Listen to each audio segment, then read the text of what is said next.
Chapter 4 Interesting. When Xue Fanxin heard Xue Baishan's words, the corners of her lips curled up. Although she had yet to return to the Duke's estate, she had already thought of a way to deal with Li Yaoyao. Little Xiner, you must have been very frightened today. I'll take you back immediately.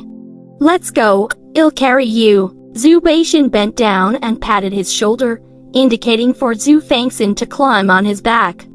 Looking at his not particularly broad back, many memories surged into Xue Fanxin's mind.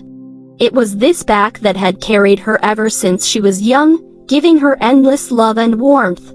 No matter what others said about her, no matter how useless she was, this back would forever be her strongest support. In her previous life, Xue Fanxin had been an orphan and lacked kinship since she was young. At this moment, she was so touched that she almost burst into tears. Her eyes were sore, and she really wanted to cry.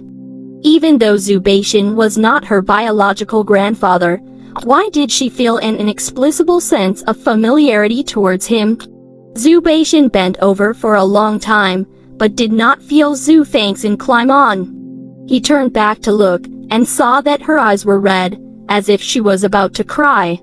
He grew anxious. Grandpa's, little Xiner, why are you crying? Are you unwell? Quickly tell me. Xue Fanxin pounced into Xue Baishan's arms and hugged him. Feeling the warmth of his arms, she said, Grandpa, thank you. Thank you for being good to me. Thank you for loving me. Thank you for protecting me. Thank you for being tolerant of me. Thank you. Silly child, why are you saying these things all of a sudden? Are you feeling unwell anywhere? Xue Baishan used his rough and old hand to gently stroke Xue Fanxin's head, his loving heart encasing Xue Fanxin everywhere. Grandpa, I'm not feeling unwell. I'm fine. I just suddenly understood a lot of things. Grandpa, I'll definitely be filial to you in the future. Xue Fanxin said these words not because of the host, but because they came from her own heart. The moment she saw Xue Baishan and sensed his infinite love for her, she had decided to be filial to him. My little Xiner has become sensible. Xue Baishan smiled so widely that his old eyes narrowed into slits. He was extremely happy. Grandpa, let's go back. All right, Grandpa will carry you back. Grandpa, I've already grown up. I don't need you to carry me like you did when I was young. I can walk by myself. Let's go back quickly. I'm hungry. Xue Fanxin hooked onto Xue Baishan's arm and dragged him away. Xue Baishan smiled even more happily and allowed Xue Fanxin to pull him along. She was different from usual today.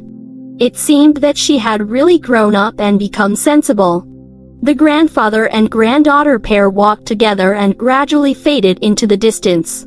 However, they did not know that on a nearby mountain peak, someone had been watching them and listening to their every word and action. In fact, Jiushang never truly left. After leaving the cave, he went to a nearby peak and watched Xue Fanxin. At this moment, a young man suddenly appeared behind Jiushang and knelt on one knee. He said respectfully, Your Highness, the higher-ups already know that you woke up early.